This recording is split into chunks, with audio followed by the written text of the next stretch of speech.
welcome to the Pumpkin Gate. I'm Elena and I don't have an intro yet. I'm trying to come up with one. Something for beginner gardeners, maybe the Pumpkin Gate where I make mistakes so you don't have to. But then again, you will make mistakes. I know I'm holding a stick. You will make mistakes if you start gardening because that's the only way you learn. So I'm not sure yet, but I'm gonna come up with an intro. It's gonna be fine. What we're gonna do today is plant out Hank, the zucchini plant. Hank has been growing indoors for maybe a month now. And it's time for him to go to his new home amongst the pumpkins. And the other thing I want to talk about today is my tomatoes that got hit by blight. I didn't know what blight was, so we'll get into that later, and what I did to manage the disease, the infection, whatever it is. And the plants are looking quite healthy right now, though they are not as bushy as they should be, but at least they're healthy. So this time I have got a microphone and a tripod. I'm feeling professional. But last time the whip was insane and I didn't have a microphone and I didn't have a tripod, so I had to like run around the yard and find sticks and fences where I could just put my phone and it will fall over, and it was a lot. So this time I've got a tripod and a microphone, and I don't know if the microphone is actually going to work how I'd like it to work, because it will probably just rub against my skin and make weird noises. But we'll see. We have a fun task today, planting Hank the zucchini out in the garden. So this is Hank the zucchini and his little brother Bert. I hope that I can keep Bert safe while getting Hank out, because I didn't foresee this. I don't know why I chose to plant 2 zucchinis in one pot. I don't know if that was smart, and now I'm thinking it wasn't, because Hank grew a lot faster than Bert, and now I have to get Hank out and see what happens. But the fun thing is, Hank is gonna be living with the pumpkins. There's pumpkin, pumpkin, pumpkin.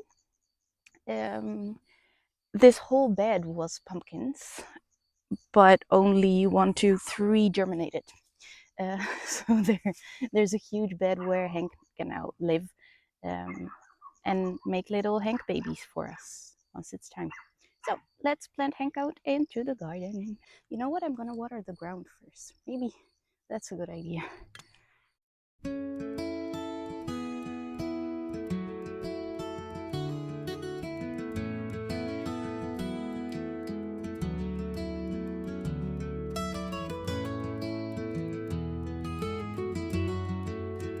Okay, this should be way easier now.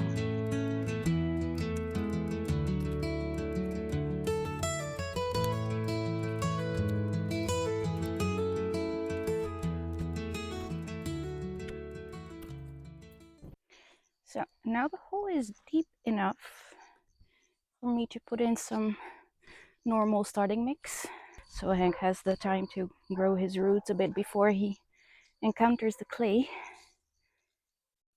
Pouring that in there, and then let's see how we're gonna get Hank out.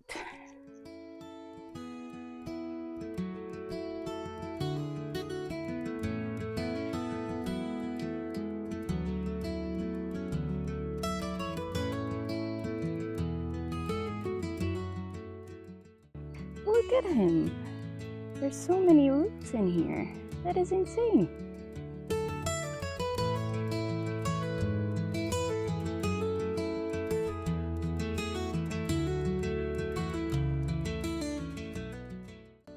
Press down a tiny bit because I don't want to compress it too much. But I also want him to stand upright and not have too many air bubbles under there, because I've heard that's a bad thing. But it's clay, so I don't know. People usually compress quite a bit or push down quite a bit when they transplant. But I'm worried that if I do that, there's not going to be any room left for roots. So I hope this is enough. There we go. Welcome home, Hank.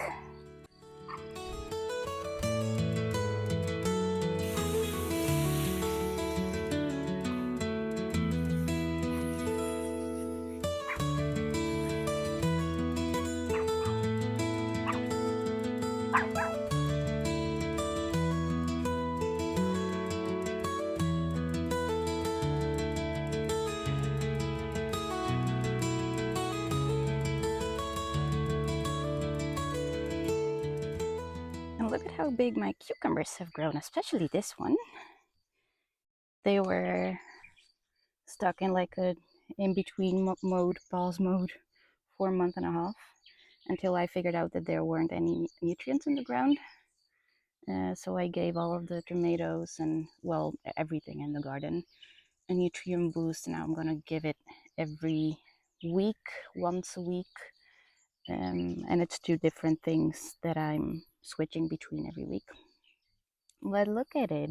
It's already got tendrils, so we can grab the trellis. Look at it. And it's got little cucumbers. Look, my first cucumber.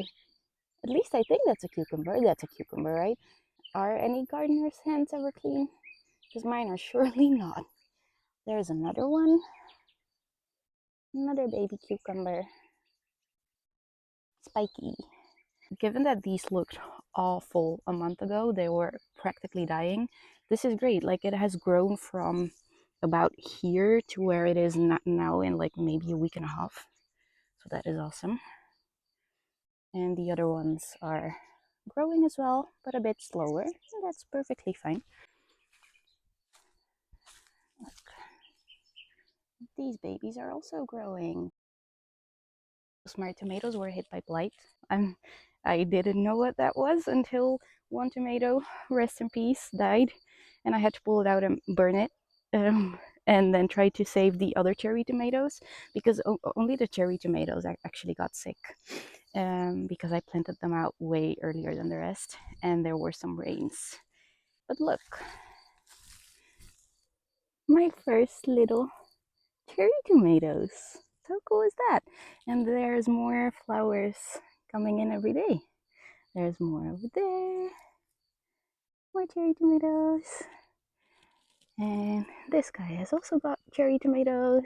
So we're gonna enjoy them soon, I hope. So because my tomatoes got hit by blight, I did a deep dive because I didn't know what blight was.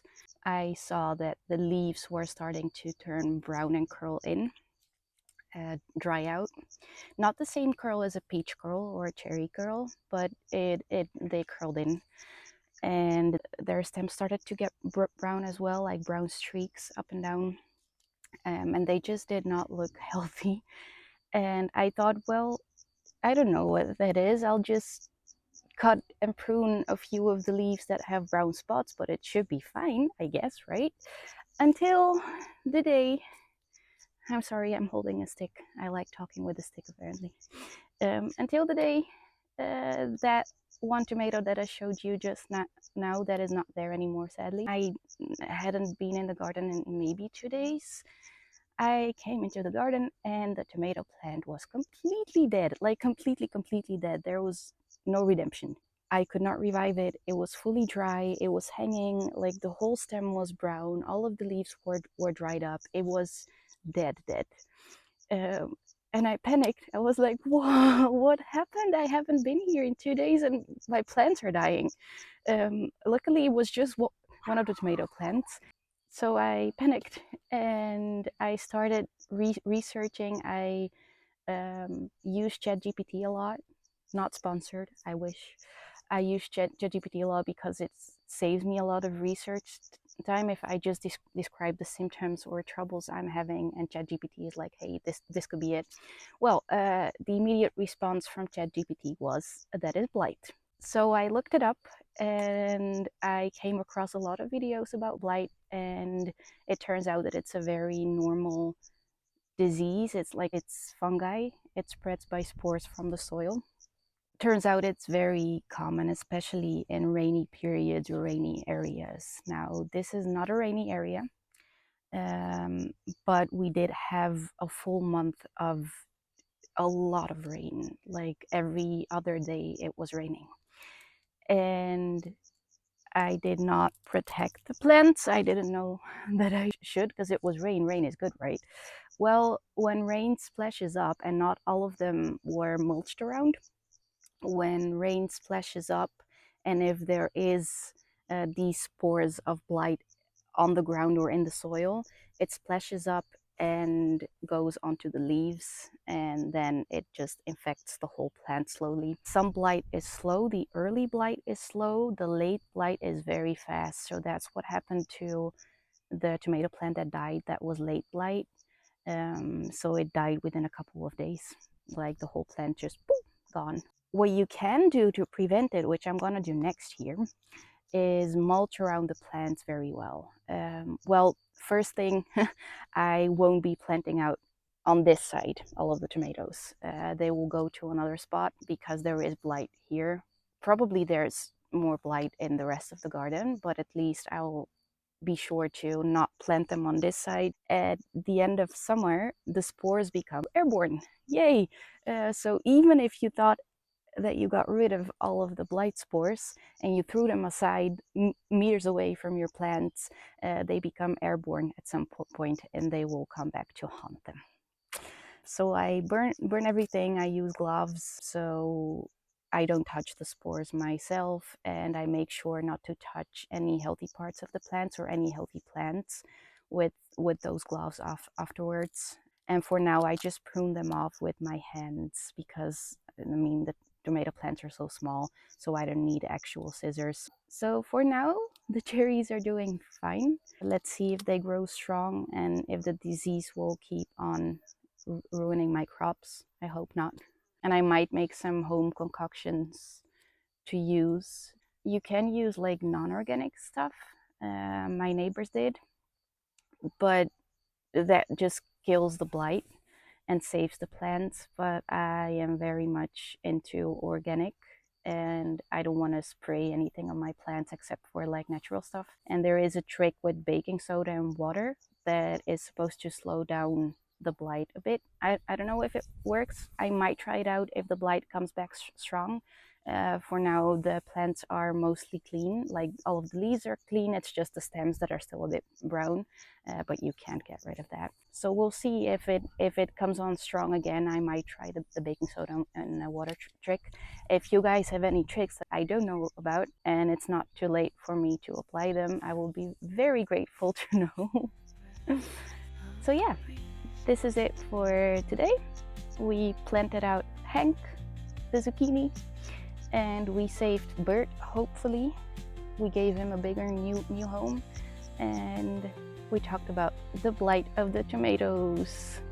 That sounds like a movie title or like the series title, The Blight of the Tomatoes.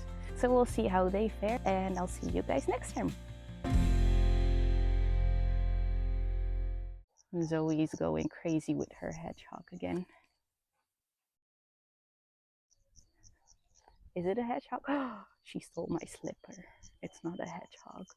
That's why she's going crazy. Well, I've got a lot of slippers anyway. Don't let your dog do this. I shouldn't be letting mine do it. But I'm in the veggie garden that's fenced off, and then I'm sitting on the ground, and then I'll have to get up, and I'm not feeling like doing that right now. So enjoy the slipper, Zoe.